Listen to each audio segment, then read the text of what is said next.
Hindi po lahat ng pogi ay mabait. Hindi dahil maganda na ang packaging, ibig sabihin nun, ay maganda na rin ang nilalaman. Hindi po ganon. Hindi lahat ng mukhang mabait naman siya. Ibig sabihin, mapagkakatiwalaan na. Hindi po ganon. At hindi rin mukhang tama naman ang decision ko eh. Ibig sabihin yon, yun na yung kalooban ng Panginoon. Yan po yung devotion namin kanina sa Magkape. Nasa Joshua chapter 9 na po kami. At doon namin nakita paano diniceive yung mga Gibeonites ang mga Israelites. Ipinakita yung mga Gibeonites na ito na mukha silang pagod at naglakbay sa napakalayong lugar. Mukhang totoo naman yung kanilang kwento. Mukhang tama naman lahat ng mga ebidensya na nadala nila. Pero may isang problemang ginawa ng mga Israelites. Hindi sila nagtanong sa Diyos bago tinanggap yung mga Gibeonites na ito.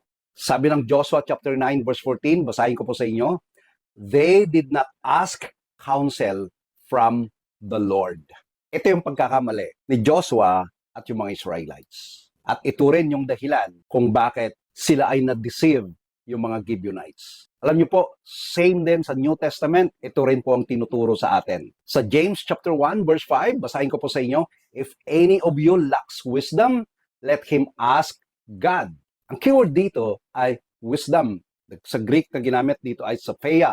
Na ang ibig sabihin, the ability to make godly decisions. Hindi sapat ang pagiging matalino. Hindi sapat ang mga experience natin. Hindi sapat ang maganda naman ang pakiramdam ko. Kailangan natin ang wisdom na galing sa atin pong Panginoong Diyos. Minsan, ang pinakamalaking pagkakamali natin ay hindi dahil sa masamang intention natin, kundi nag-decide po tayo nang hindi muna tayo nanalangin.